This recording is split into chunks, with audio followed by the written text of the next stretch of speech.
ವೈಕುಂಠ ಏಕಾದಶಿ ವೇಳೆ ತಿರುಪತಿಯಲ್ಲಿ ಸೂತಕ. ಟಿಕೆಟ್ ಪಡೆಯಲು ನೂಕುನುಗ್ಗಲು ಕಾಲ್ತುಳಿತಕ್ಕೆ 4 ಬಲಿ. ಎಲ್ಲೆಡೆ ವೈಕುಂಠ ಏಕಾದಶಿಗೆ ಸಿದ್ಧತೆ ಮಾಡಿಕೊಳ್ಳಲಾಗುತ್ತಿದೆ. ತಿರುಪತಿಯಲ್ಲೂ ಭಾರೀ ಸಂಖ್ಯೆಯಲ್ಲಿ ಭಕ್ತರು ಬಂದಿದ್ದು, ಇದೇ ಸಮಯದಲ್ಲಿ ಸೂತಕ ಆವರಿಸಿದೆ. ತಿರುಪತಿ ವೈಕುಂಠ ಏಕಾದಶಿ ದರ್ಶನ ಟಿಕೆಟ್ ಪಡೆಯುವುದಕ್ಕೆ ನೂಕುನುಗ್ಗಲು ಉಂಟಾಗಿ ಕಾಲ್ತುಳಿತ ಸಂಭವಿಸಿದೆ. ಘಟನೆಯಲ್ಲಿ ಕನಿಷ್ಠ 6 ಮಂದಿ ಬಲಿಯಾಗಿದ್ದಾರೆ ಅಂತ ಹೇಳಲಾಗುತ್ತಿದೆ.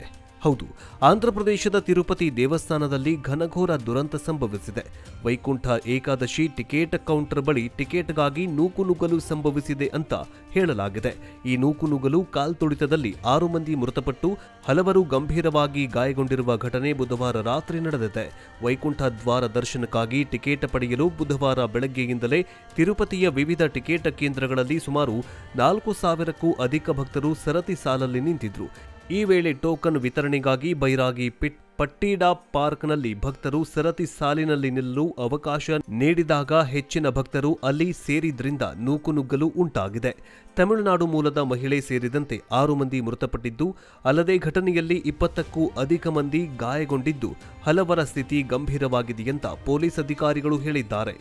ಘಟನೆಗೆ ಸಂಬಂಧಿಸಿ ತಿರುಪತಿ ದೇವಸ್ಥಾನದ ಆಡಳಿತ ಮಂಡಳಿ ಅಧ್ಯಕ್ಷ ಬಿಆರ್ ನಾಯ್ಡು ತುರ್ತು ಸಭೆಯನ್ನ ಕರೆದಿದ್ದಾರೆ. ಶ್ರೀವಾರಿ ವೈಕುಂಠ ದ್ವಾರದಲ್ಲಿ ದರ್ಶನ ಟೋಕನ್ ವಿತರಣೆ ವೇಳೆ ಸಂಭವಿಸಿದ ಕಾಲ್ತುಳಿತದಲ್ಲಿ ಭಕ್ತರು ಸಾವಿಗೀಡಾದ ಬಗ್ಗೆ ಆಂಧ್ರಪ್ರದೇಶದ ಮುಖ್ಯಮಂತ್ರಿ ಚಂದ್ರಬಾಬು ನಾಯ್ಡು ತೀವ್ರ ಆಘಾತ ವ್ಯಕ್ತಪಡಿಸಿದ್ದಾರೆ.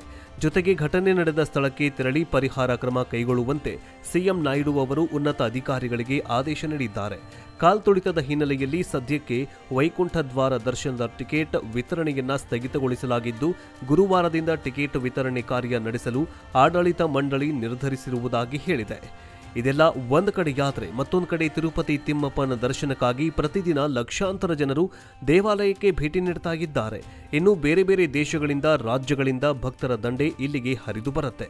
ಲಕ್ಷಾನುಗಟ್ಟಲೆ ಭಕ್ತರಿಂದ ತಿರುಪತಿಯ 7 ಬೆಟ್ಟದ ಒಡೆಯ ಭಗವಾನ್ ಗೋವಿಂದನ ನಾಮದಿಂದ ದಿನ ಪ್ರತಿಧ್ವನಿಸ್ತಾ ಇರುತ್ತೆ. ಲಕ್ಷಾಂತರ ಭಕ್ತರ ಆಗಮನದಿಂದಾಗಿ ತಿರುಮಲ ಕ್ಷೇತ್ರ ಸದಾ ಸಡಗರದಿಂದ ಕೂಡಿರುತ್ತೆ.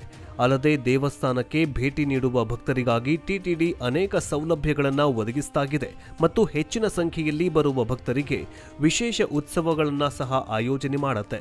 ಇನ್ನು ಇತ್ತೀಚೆಗೆ ತಿರುಪತಿಯಲ್ಲಿ ಏಜೆನ್ಸ್ಗಳ ಬಗ್ಗೆ ಚರ್ಚೆಯೂ ಕೂಡ ನಡೆದಿತ್ತು. ಭಕ್ತರಿಗೆ ಆಗ್ತಾ ಇರುವ ಅನ್ಯಾಯದ ಬಗ್ಗೆ ದೇವಸ್ಥಾನದ ಮಂಡಳಿ ಚರ್ಚೆ ನಡೆಸುತ್ತಲೇ ಇದೆ. ಇದೀಗ ವೈಕುಂಠ ಏಕಾದಶಿ ಹಿನ್ನೆಲೆ ತಿರುಪತಿ ಮಂಡಳಿ ದೇವರ ದರ್ಶನಕ್ಕಾಗಿ ಮಹತ್ವದ ನಿರ್ಧಾರವೊಂದನ್ನು ಕೈಗೊಂಡಿದೆ. ಈ ಮೂಲಕ ಮುಂದಿನ 10 ದಿನಗಳಲ್ಲಿ ಯಾವುದೇ ಸರತಿ ಸಾಲಲ್ಲಿ ನಿಲ್ಲದೆ ಆರಾಮಾಗಿ ತಿರುಪತಿ ತಿಮ್ಮಪ್ಪನ ದರ್ಶನವನ್ನ ಪಡೆಯಬಹುದು.